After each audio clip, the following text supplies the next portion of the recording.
family. This is another episode of the Conscious Couple Podcast. I am Mike Jones. And I'm Cheryl Jones, and this is where we come to have healthy conversations for the conscious mind. That's right. And just to give you a little bit about me and Cheryl, we are personal trainers, fitness coaches, nutritionists, and entrepreneurs.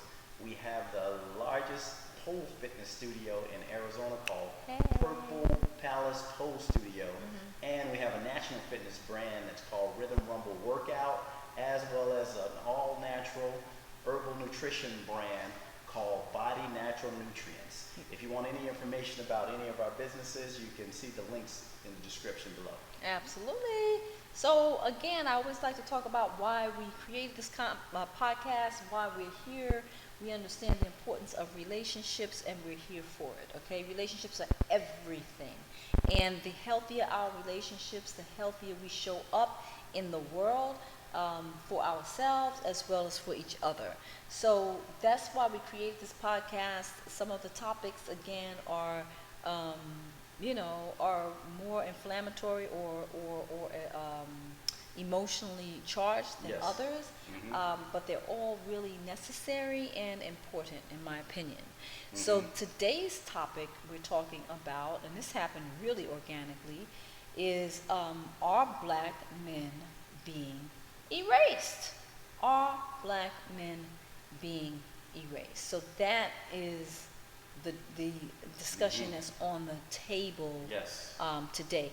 Now, this particular conversation is really organic. I mean, real organic, because we didn't even intend to have this conversation, right? Really, we were just talking about romance and finance. Took a little break, right? And just started talking like we normally do. You said something that really kind of sparked something in me while we were on the break, and you said something about that black men are not being heard. Right. You said black men aren't really being heard, and that really, that just resonated with me. So I wanted to make sure that I heard what it was that you were saying. It just kind of started leading into a whole nother set of questions. And, I'm like, hey, instead of us having this conversation, off camera, why don't we just turn the camera on and let's have the conversation. So that's how this particular conversation came about. And, I just want to continue on that road and let's talk about it. Okay. All right. Let's do it. Let's do it, Mike John. Let's talk about it, right? So, again, off camera, we were talking, and, we said a couple of things, and I'm hoping that we can just kind of reignite that same discussion in a really organic kind of a way. There was a couple of things that you said. You said that you feel like black men are not being heard. You felt like, that the state of where we are, and I'm paraphrasing, as black men and women is, part of a much bigger picture. Correct. And of course, my natural curiosity is what is that picture, And if you're not being heard, I want you to know that I'm here for it. I definitely don't want to be amongst those who are not listening to you. And then you also mentioned something else that really piqued my interest when you talked about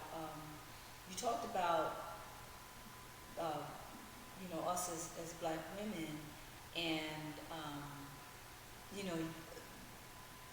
wanted to just kind of bring some things to our awareness, to make sure that we weren't being duped, so to speak, or that we were not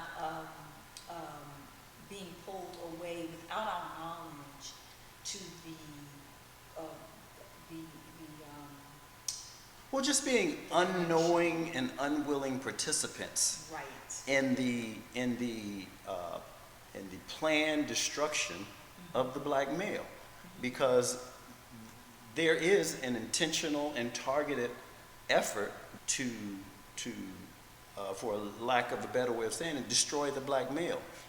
His imagery, his relevance, his power in the black community, thus destroying his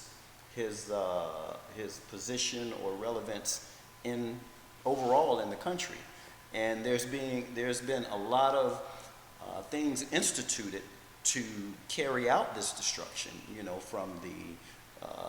from negative imagery on TV to lack of positive imagery on TV in terms of the role models and the intentional projection of alternative lifestyles and the intentional projection of negativity in terms of fueling the division between black men and black women, and all types of things, in my opinion, that are being instituted, and it's manifesting in many different ways. And again, this was off camera. Yes. Conversation that initiated. So, but we can't shy away from anything that is creating, what you perceive to be a divide. Right? Now, some people may argue, you said, but I want to honor what you feel, and we'll talk about it. Okay? You were very clear that you feel like it's intentional. You feel like it's not by accident. You feel like there is a plan that's put in place to pretty much silence black men. Some may argue that is a conspiracy theory. Some may argue that it's not intentional, or whatever. But one thing I want to point out, because we're not going to get into that debate, that I don't want to get distracted from the main point about whether it's intentional or not intentional. I think what we can agree on, what everybody can agree on, is that black male voices are definitely not being heard in mainstream. And if it wasn't for social media and other really interesting, unique ways to be heard these days, we wouldn't know what you think, what you feel, or what you have to say, right? And sometimes it is just the absence of a person can do just as much damage, right? Like, you don't necessarily have to, but just not seeing you, not hearing you, and just not hearing you, not seeing you, you're disappearing. Yeah. And I don't think that anybody can really disagree with that. If you turn on the television, we're not seeing you, we're not hearing you. We're only seeing black men on, or during game time. That's it, right? Well, I mean, there, as I said, there are no coincidences. So, things didn't just happen by happenstance or by chance. There's been some, again, I'll say it's my opinion, but their indicators are strong indicators are there that there's some intentionality behind what's going on. And I'm not saying that there are, or there is, or there isn't. I'm just simply saying that when we have, 60 minutes to talk about it. Right, we don't have time to. We don't have time let's get on something to prove or disprove the conspiratorial side of it. Right. Gotcha. Right. We need to stick with what we can agree on, and I don't think that anybody would really argue that. Right? Right. Okay, so let's move from there. Because you said that men are not, being heard, and it's part of a bigger, something bigger. What were you alluding to? Well, that's in this whole society now where black men are being constantly marginalized and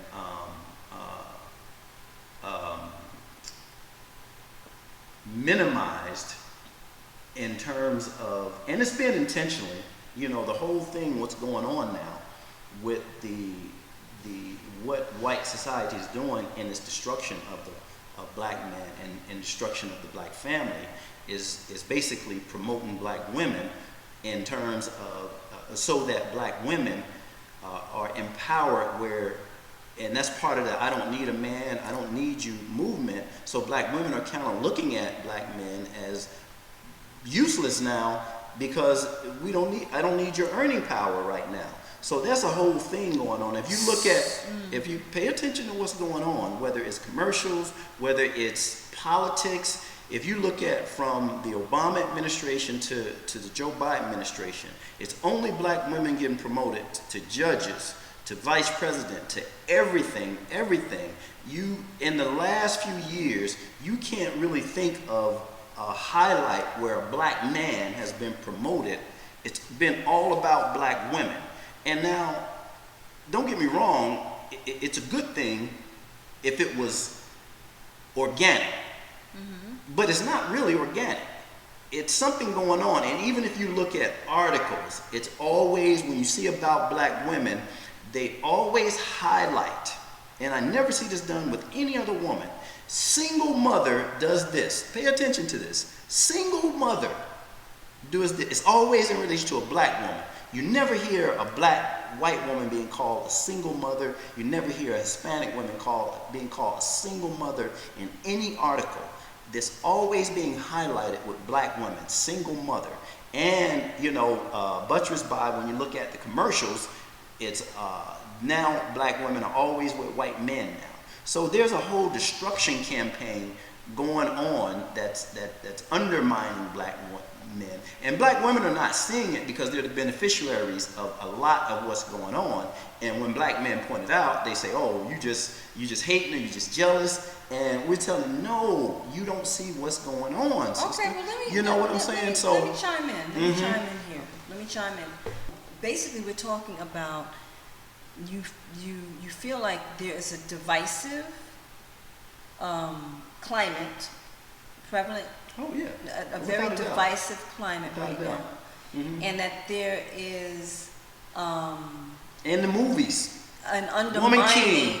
Woman king. Okay, let me finish. Dig what I'm saying. Let me finish. Yeah. Let me finish. Because I want to make sure I'm seeing what you're talking about. Yeah.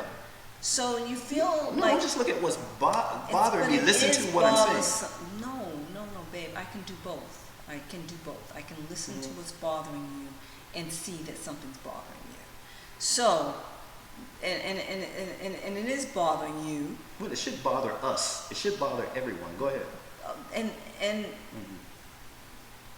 I'm not saying that it's not, but again, we still have to see that we are seeing, we do see things through two different lenses. Absolutely. Now, here's what I see.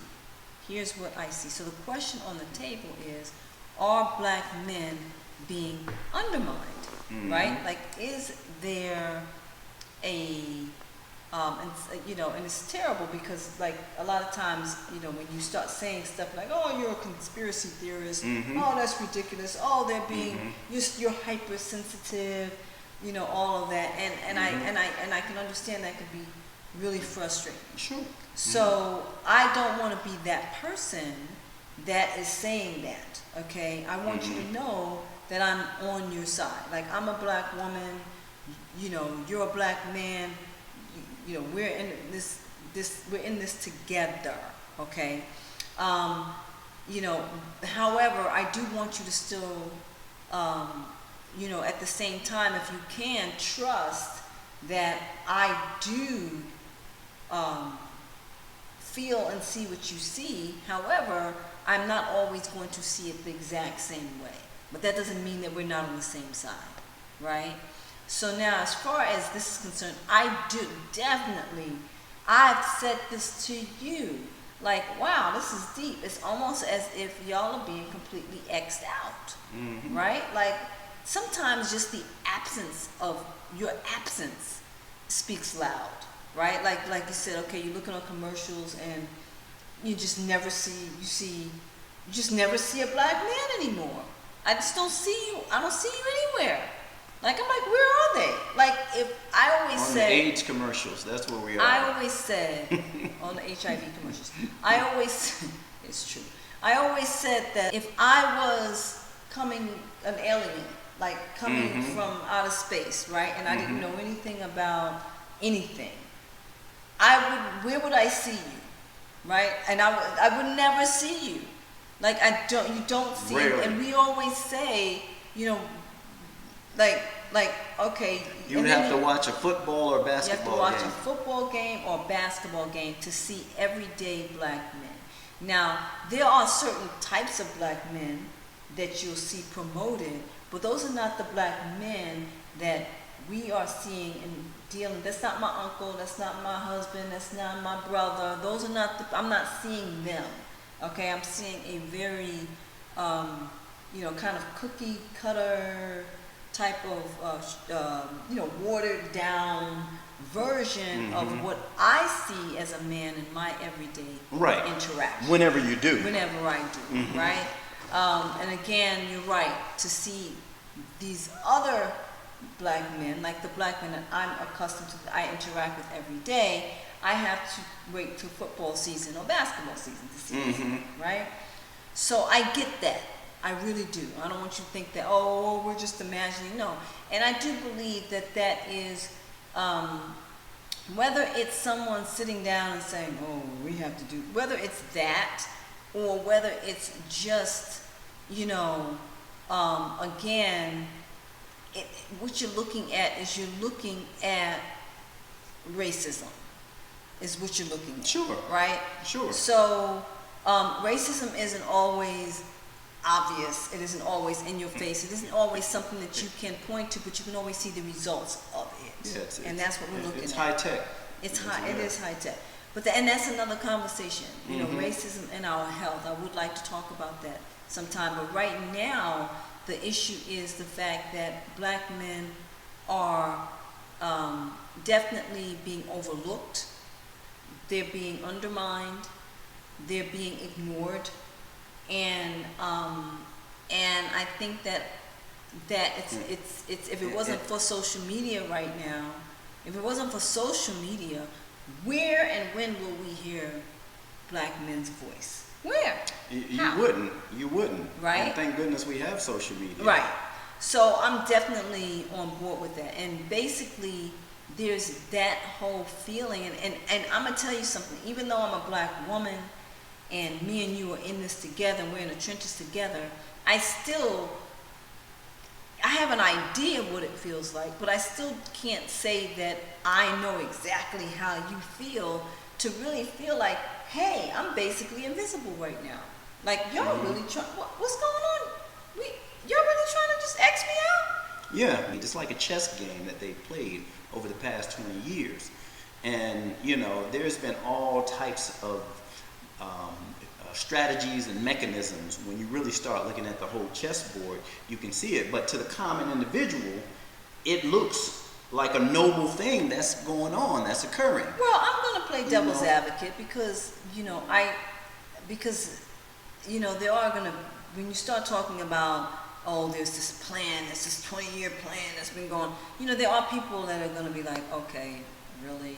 You know what I mean? Like, that's conspiracy theory. So I want to say that regardless of whether you believe that there is something that's, intentionally going down where black men are being eliminated from sight, and it's starting with just, okay, we don't see them anymore, we don't hear from them, we don't hear what they have to say. Whether you believe it's intentional or unintentional, you cannot ignore the fact that it is happening. Like, if you look on television and you look at a regular television ad, you'll see with a normal, what is supposed to be a normal black family, you never see the black man. Like, you'll even see a black kid, right? But then you're like, well, where's his father? To believe that this is just coincidence or just happening by chance is to me harder to believe than an actual plan or conspiracy being executed. Yeah, but some people do. So I just want to, I want to say, okay, whether you do or you don't, what you cannot ignore and what you cannot deny is that we do not see black men prevalent on media platforms, unless it's social media, when black men are purposely picking up a mic and saying, hey, I'm here. Exactly. and this is what I have to say. Exactly. Right? So I don't think that we can really, ignore that. And let me just say this too, and you know, because I think what we all, especially women, need to realize is that when one of us fail or gets, you know, minimized, marginalized, or destroyed, we all fail, because there's no way that women are going to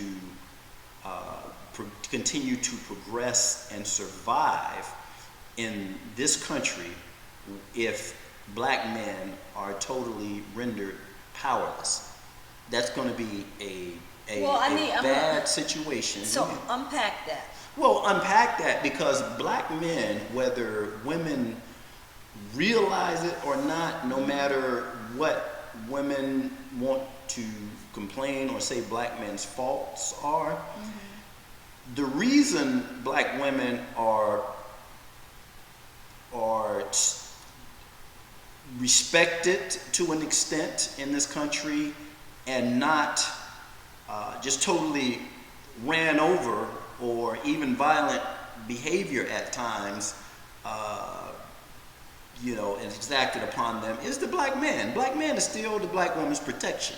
No matter how you look at it, the black man is the black woman's protection. So if you take the black man away, I promise you that the treatment from white America, whether it's white women or black white men, will change drastically.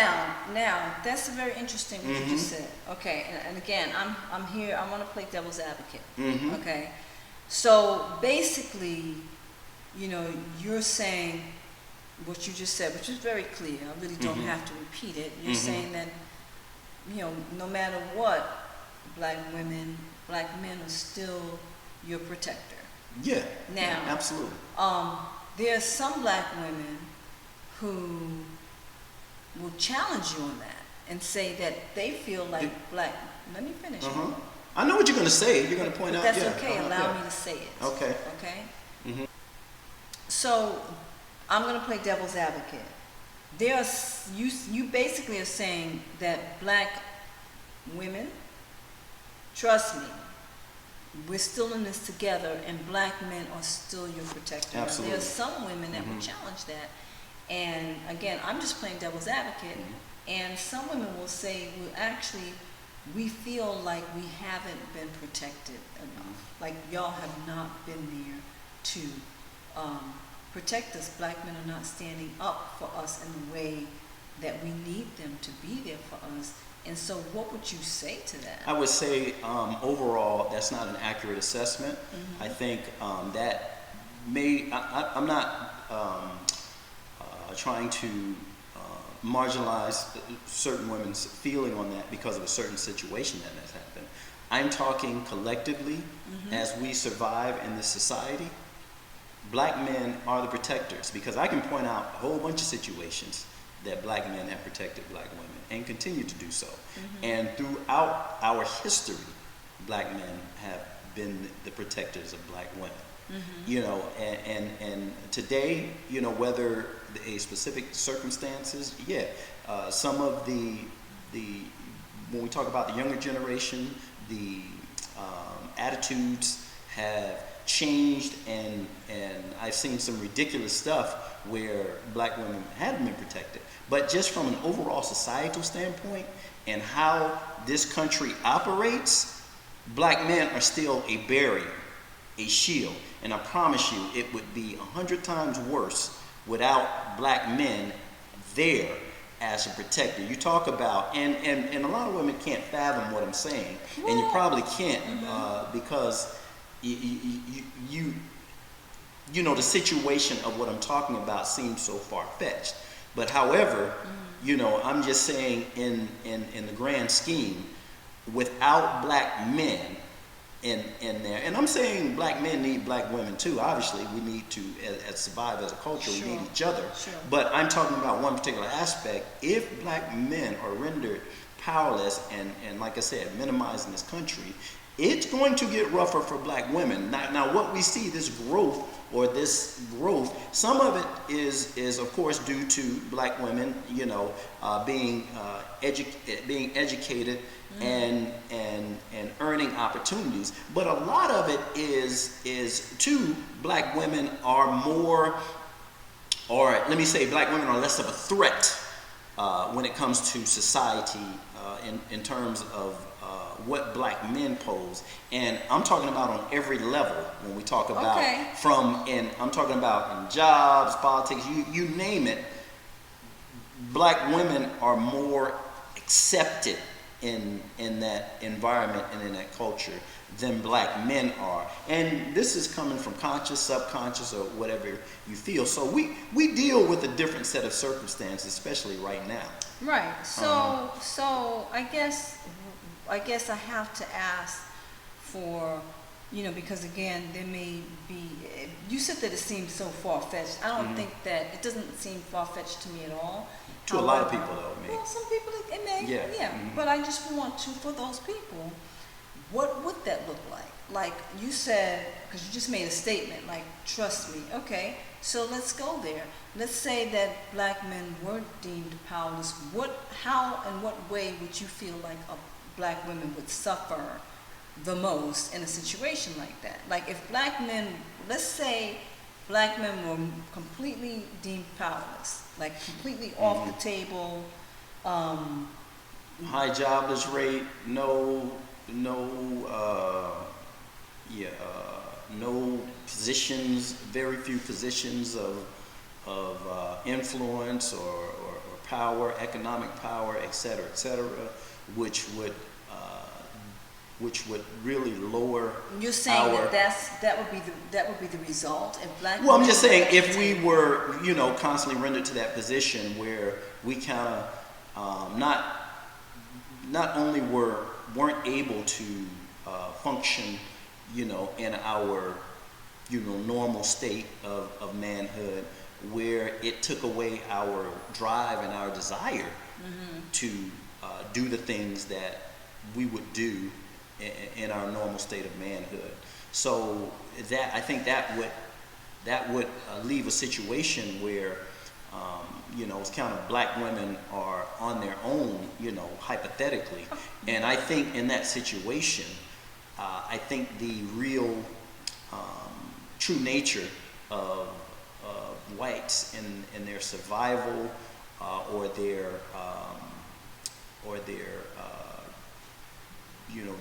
drive to maintain their power and status would show more often, because white men are not going to choose black women over white women. That's just the fact.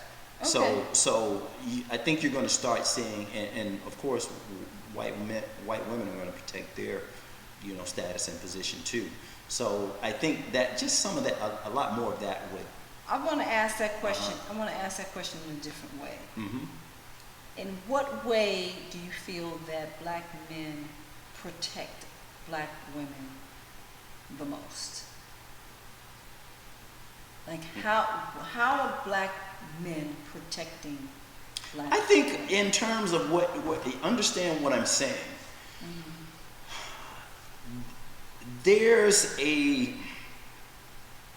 It's almost like, let's say, having, I'm trying to look at an analogy. Whether it's an alarm system or a dog in a yard, just people knowing it's there. Right.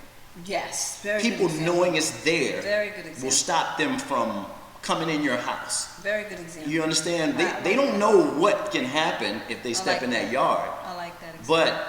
But just knowing the possibility is there. When they kill a young brother or a young or any black man, yes, okay, they see that traditionally black men have stood up. I mean, you can go all the way back to the earlier days where black men, okay, no, you're right. Where black men come out and stand up. I totally agree with that. First of all, what you're looking at is I look at everything as like it's a chessboard. Right. Right. So there is an imbalance when the king is off of the board. Absolutely. Period. Absolutely. And that's like period. Right. So I can even speak for myself, you know, in so many ways that I feel protected with your presence. You know, like it doesn't even have to be. It doesn't even have to be. There are major things, but it can be minor things, like your things that you may hear, like, or things that you may catch, or you're always looking out, like, okay, did Cheryl lock the door? Is the, you know, is the alarm on? Or, you know, and sometimes it's just your, like you said, it's just your presence that allows me to do certain things without thinking about it or worrying about it. You know what I mean? And just your presence, right? Mm-hmm. So I can attest to that from a woman's perspective, right? Like that's without. And you did not see this movie, and I know, and we're not going to argue about this movie, but I'm going to bring it up only because it's relevant to what you just said. But mm-hmm. Let's not get into a debate about it. Mm-hmm. But in the Black Panther, again, I know there's some men that have a problem with this movie, but I see it completely different. Mm-hmm. In this particular movie, they showed when what can happen when the king is not present. Mm-hmm. The women had to fend for themselves. They were vulnerable. Like just the fact that King T'Challa wasn't there. Mm-hmm. It was like, oh, he's not there, so we can do X, Y, and Z. Of course. Do you understand what I'm saying? So I know, but and again, I'm not going to debate, but I want to share with you a different perspective, because I know people are like, men aren't present in that movie, but it wasn't like that. It's like, to me, they showed you how women can be vulnerable, and what needs, you know, yeah, they had to step up to the plate, but they were just showing, what does that look like when the king is not there? What does that mm-hmm. feel like? What kind of vulnerable, how are we vulnerable? Like, how do people treat us differently or whatever? Do you understand what I'm saying? So I'm just giving you a different perspective. So that's gonna always be the case. And I'll give you a real life example. Mm-hmm. One time I was in a grocery store, and this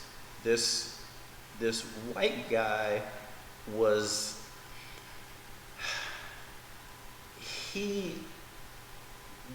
I'm trying to remember the exact situation. Right. But I know he was reluctant to step to the black woman because because I was standing there and he thought I was with her. Right.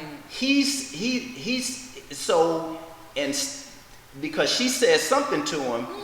and instead of saying something back to her, he looked at you. He asked me a question like, well, why? You know, he asked me a question. I don't remember what he said, but he thought I was with her, and he was scared to say something with her.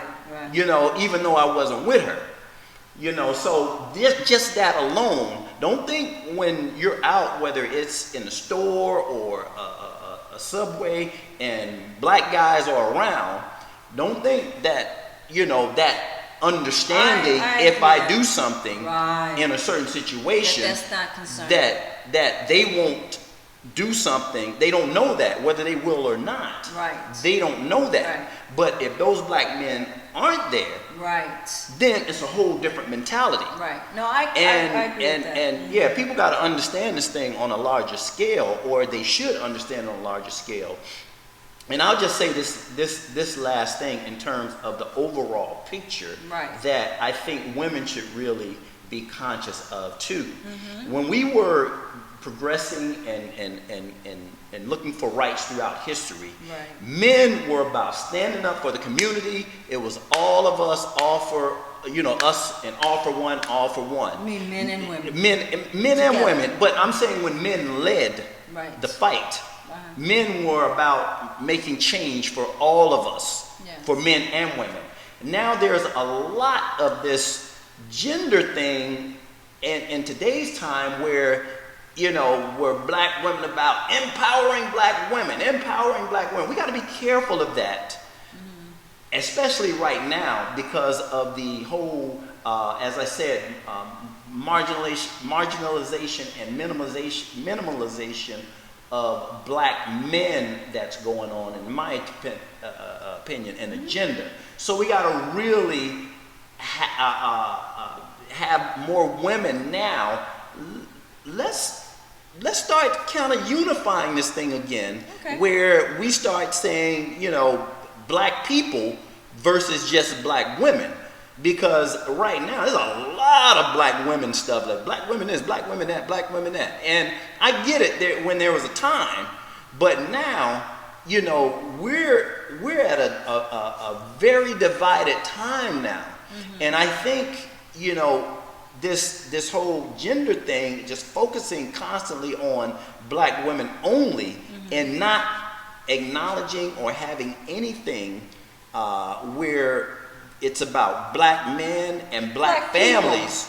You know what I'm saying? Just black people. Right. I think that can continue to be problematic and help lead, faster to our destruction versus what it's intended to do is on the surface, which sounds noble, is help black women. But we got to make sure that we're not, in helping black women, not forgetting about black men and black family. You understand what I'm saying? I do understand what you're saying. I was going to get to that. Like, okay, what do you think the solution is? I do want to say this. I just want to say this piece that because some black women may feel like, wait, nobody's helping us. We had to fight for everything that we got. It's this whole idea that somehow we're just being helped. No, we're fighting for our rights. We have to fight for those positions. We have to fight for all of those things too. So I just wanted to add that perspective. Like, nobody's being noble. I don't think that, well, I don't know if I'm. I think you're missing my point. Nobody's saying black women aren't having to fight. What I'm saying is that and that's why I took it back through history. And I got that part. So in fighting, how did we get to the point where black women branched off and divided themselves from black men versus when did our fight or our struggle for black men struggle, when did our issues end and it became only about black women? That's what I'm trying to think about. That I really think about that. I really don't need to think about it because I agree with you, right? Like, that's not something that I need to ponder. I think that it's a really good point. And let me just add this before you finish.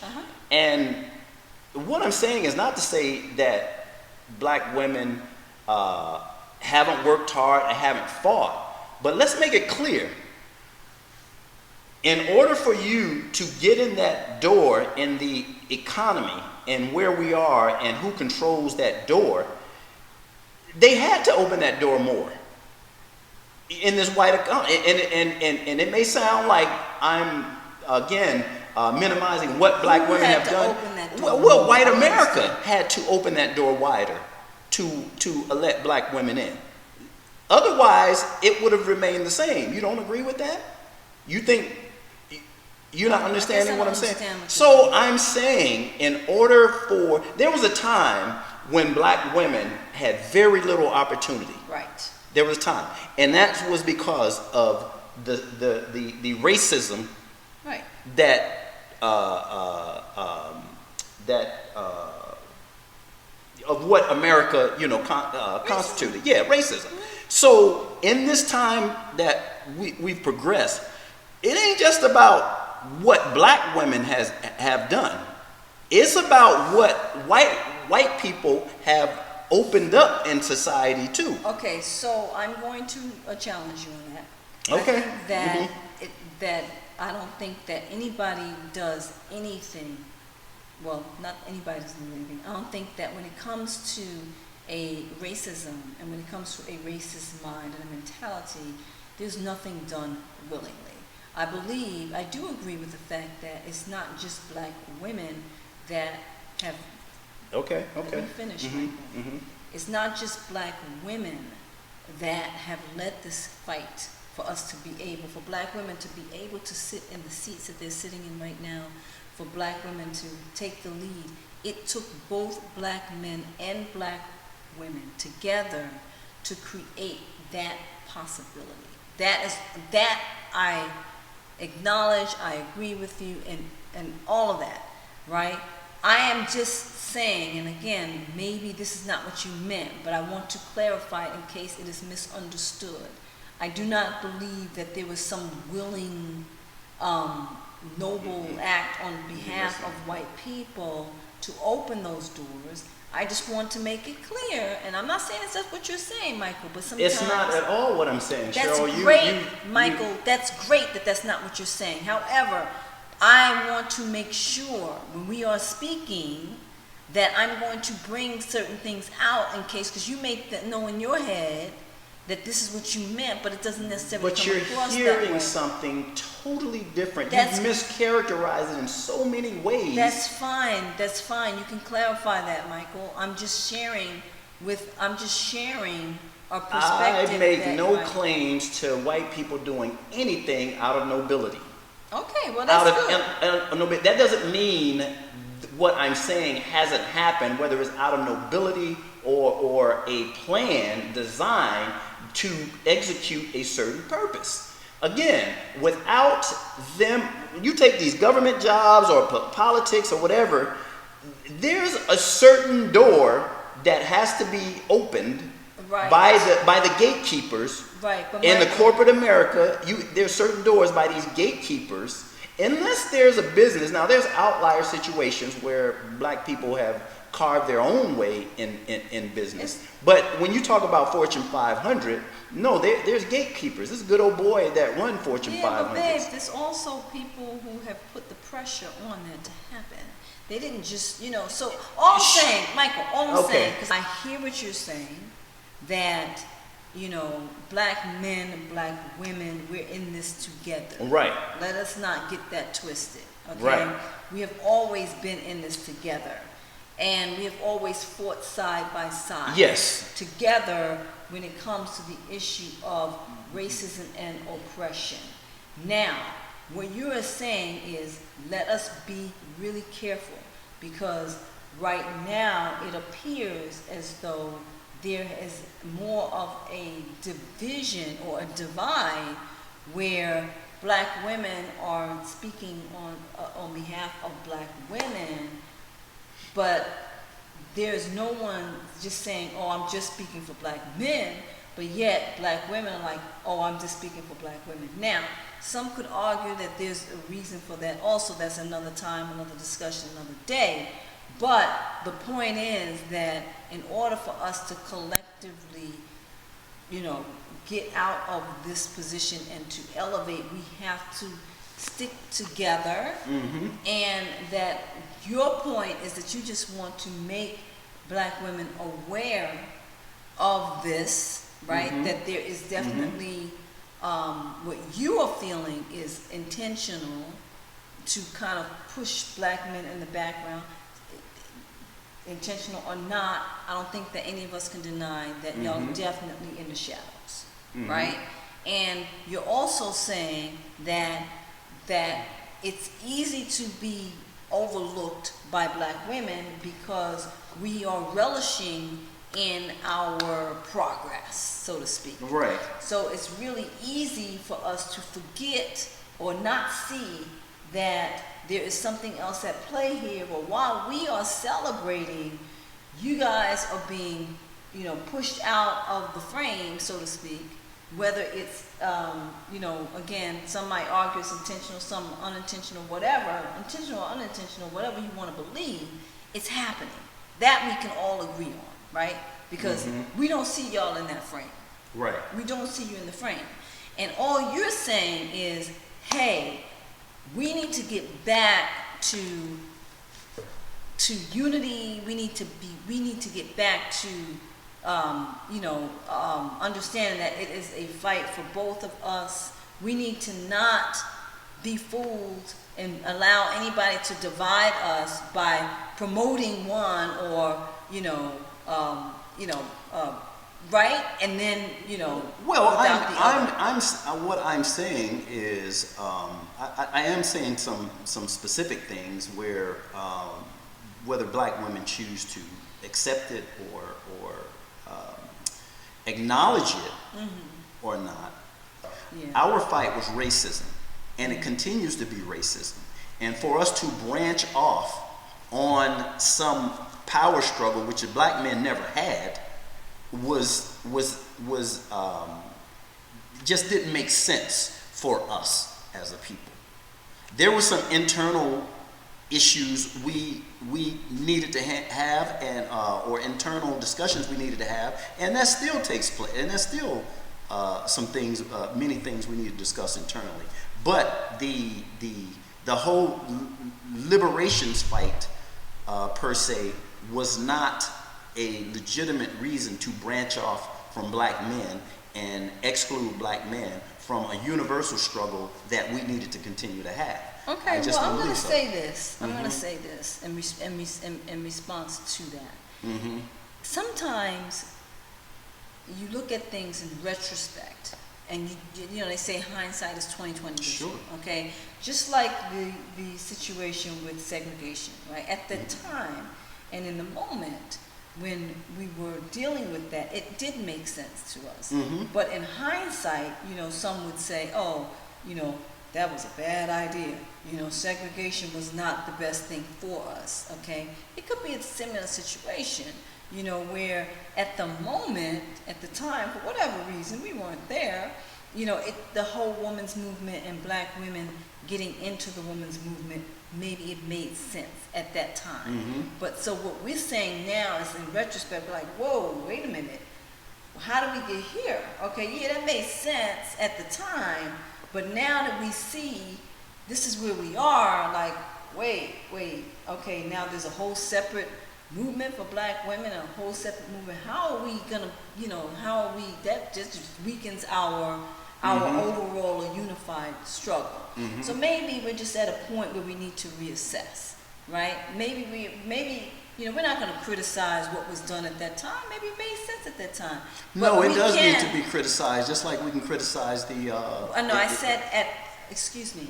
I said we're not going to criticize what was done at that time, but we are where we are right now, and so yeah, we can look at it now and make an adjustment, okay? I'm not saying that you can't criticize. I think we can do both, personally. Yeah, we can criticize because it was a bad move. Okay. And just like we look at segregation, I can say, yeah, segregation, we say that. It was a bad move. Right, but... we just didn't know it at the time. Right. So it can still be criticized. That's just not a bad thing. We understand that now when we have more information, it was a bad move. But I'm not prepared to say that. I'm not prepared to say that. So that's where we're going to differ, right? I'm not prepared to say it was a bad move, because sometimes I'm not even prepared to say... Well, if it ended... yeah, if it ended... I'm not even prepared to say at that time that the way that was handled, the whole movement, of segregation and, just Martin Luther King's movement, the way he went about doing it, I'm not prepared to say, because criticize that he did what he felt he needed to do at that moment. But Cheryl, you're conflating what I'm saying as saying Martin Luther King. I'm not saying he had bad intentions. He had good intentions. We know that. But it was a bad move, and even he acknowledged it shortly thereafter. He had the talk or the speech about, have I led my people into a burning house? So he acknowledged it. So maybe I can, okay. So maybe I would feel more comfortable saying, okay, we did what we felt was necessary at that time. But in retrospect, this is where we are. And, Cheryl, it's okay. to say it was a bad move. But, It was a bad move. It's okay to say it's a bad move if I felt like it was a bad move. If right? it ended up bad, it's a bad move. I don't like to throw the baby away with the bathwater. But there was no baby. That's the prompt. That's the no, point. at that there was time, no baby. but there was a baby. I mean, at that time, women overall were dealing with sexism. It was only intention at that time. The main thing for black when you women, say it was only intention, well, in terms of the nobility of it or the good of it, was only intention at that time. But the practice or the execution of it had no benefits for the black community. The main thing that black women were dealing with was racism. Racism trumped sexism by a mile. Because black women were dealing with racism from white women and white men and structural racism in society. So I don't see how they were convinced to say that sexism is more of a problem than racism to you black women. I don't get that. I guess, again, I wasn't there. This is like pre my era, right? Sure. So it's really difficult for me to speak about it from an intimate perspective. But I'm going to speculate that there was some benefit in the sense that, even if it wasn't, again, now here's what I'm going to say, Michael. Should they have abandoned and I don't, maybe they weren't seeing it this way at the time. Does racism, sexism trump racism? Absolutely not. I think that racism definitely trumps sexism, right?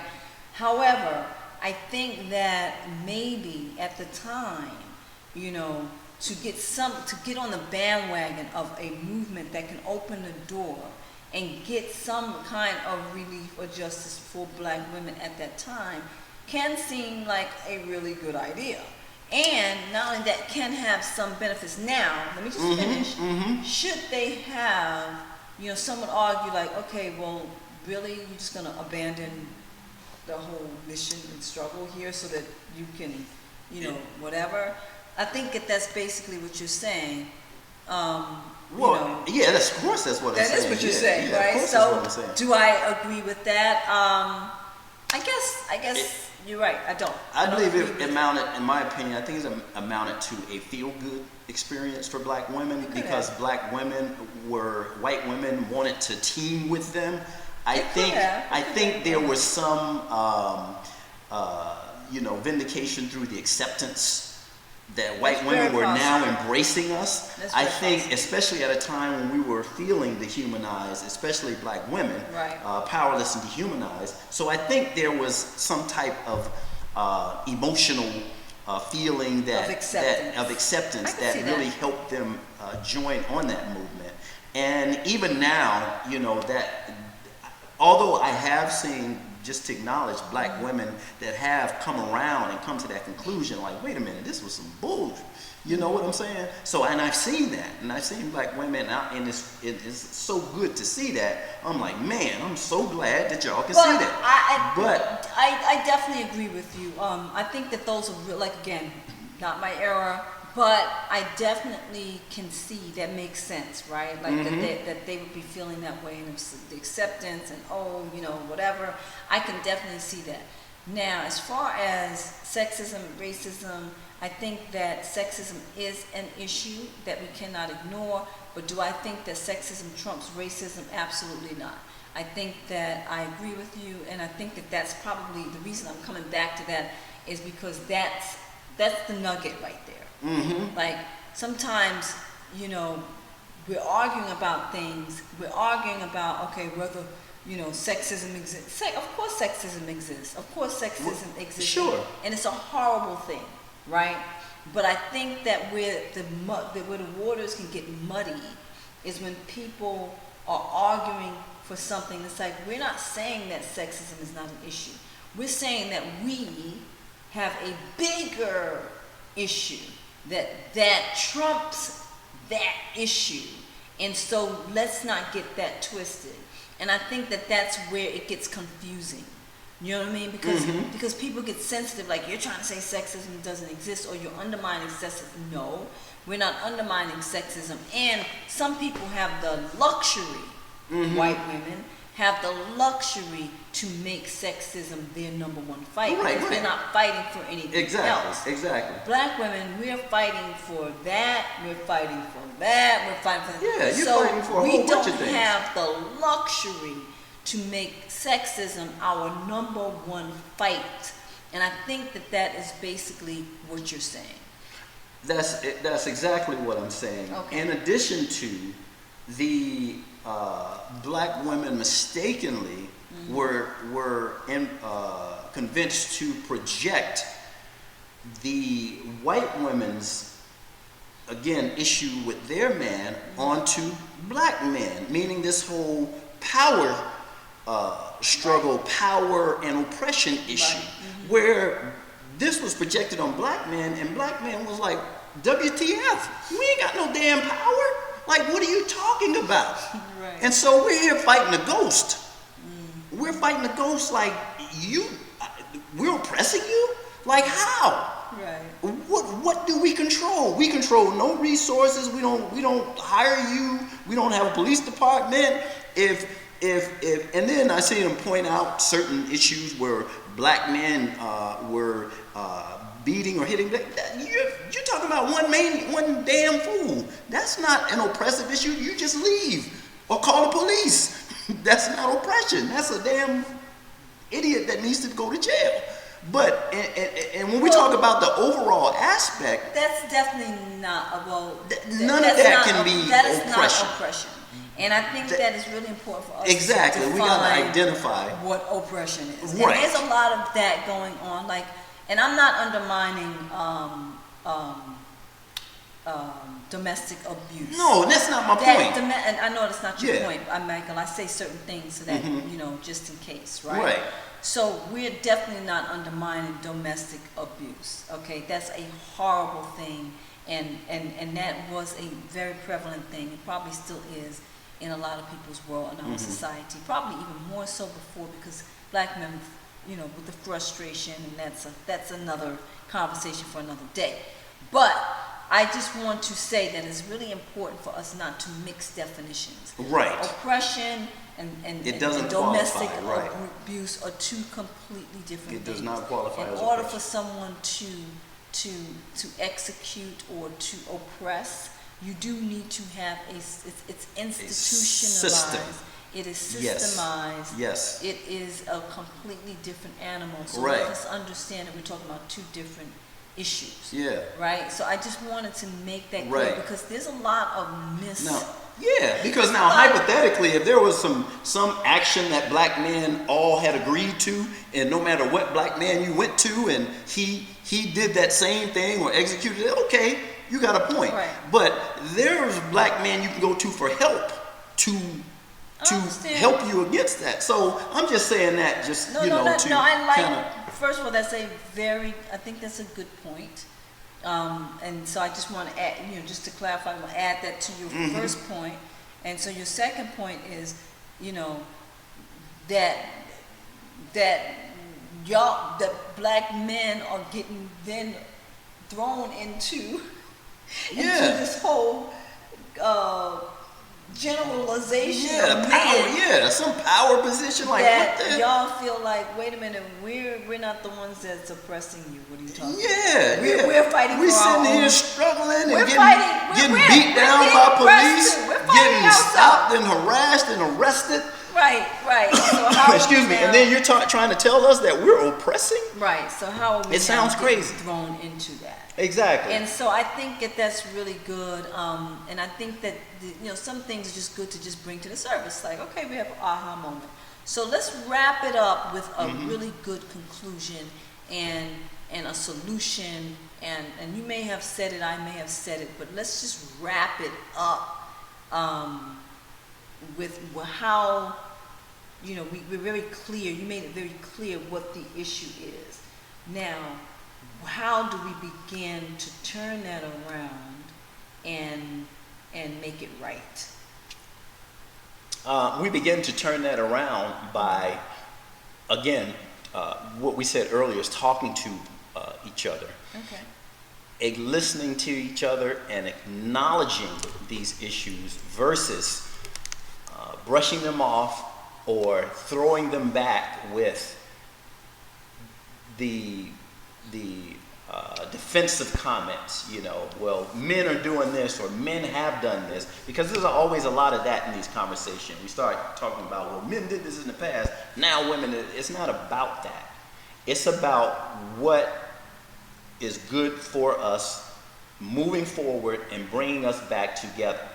And that is always done through unity, whether it's discussion, whether it's any movement or organization, fight for justice, and being inclusive of one another and moving away from this individualistic, gender-specific stuff. And I'm not saying there can't be or there shouldn't be any spaces for women in terms of growth, because there should be spaces for men in terms of growth.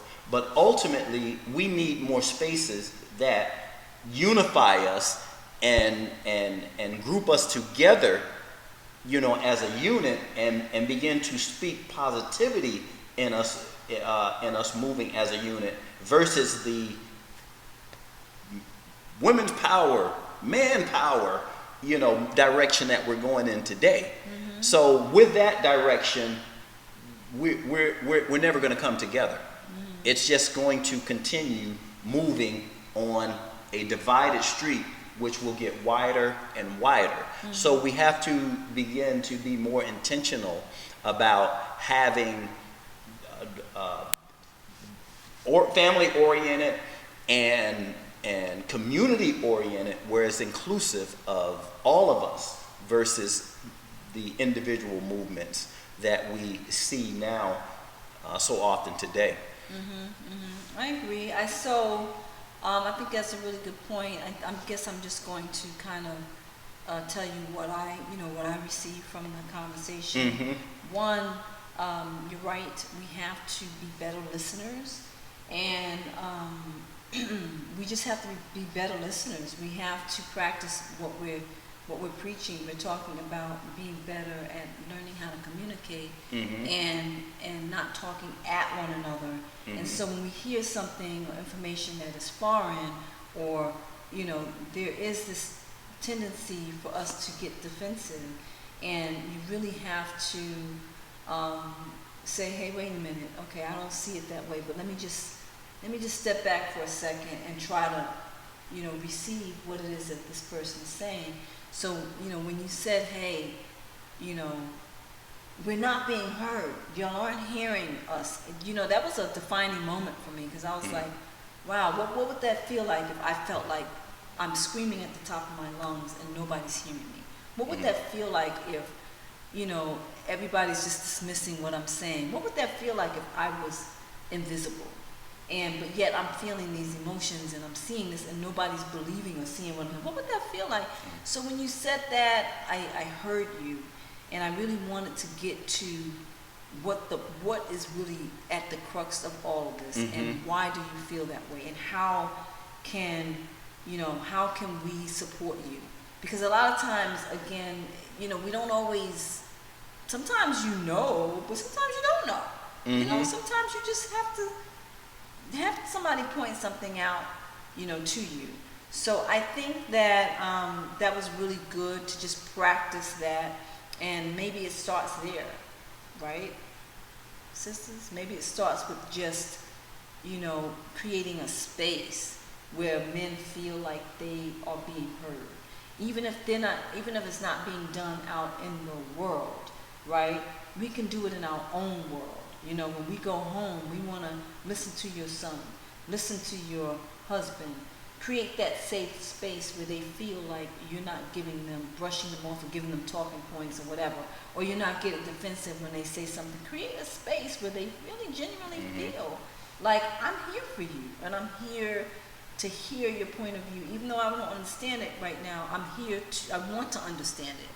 So that's my next point, going the will, right? So it starts with those things, the willingness. You know, you have to be willing to want the change, and then be willing to do what's necessary, be willing to be uncomfortable, be willing to have you know, challenging conversations, be willing to go through the conflict and to get to the resolution, to get to the balance. So, you know, we may not have all the answers today, but I think that one answer we do have is that we do have the ability to make that change. Right. We have that ability to make that change in our own personal lives with the people that and the men that are around us in our lives. And I think that we don't have to look for anybody else to do that. We can do that, and that's where it starts. So, I mean, I thank you. Yeah, I thank you for the, you know, for the discussion. Thank you as well. Yep. For hearing me. Yeah, for hearing you. And so, yeah, so that's it. So, listen, if you have ever felt, you know, like Michael and I have felt, where, man, there's so much, you know, negativity out there, and just not enough positive discussion. If you ever felt like that, then like, subscribe, and share. Absolutely. Right? If you've ever felt like, you know, or if you just enjoyed the discussion. or if you enjoyed the discussion. Yeah. You don't have to have felt like that, but if you enjoyed the discussion and thought that there were some things that, you know, helped you, or some things that you can relate to, definitely. Then leave us a comment. Share, right? Like, share, and subscribe. Right, and subscribe, right? Like, share, and subscribe. So, this again has been another episode of The Conscious Couple, and I am Cheryl Jones. And I'm Mike Jones. And we will definitely be back for more good stuff, more topics. Again, like, what do we say, Mike? Share and subscribe. All right. Peace and blessings, family. Blessings. We'll see you next time. See you next time.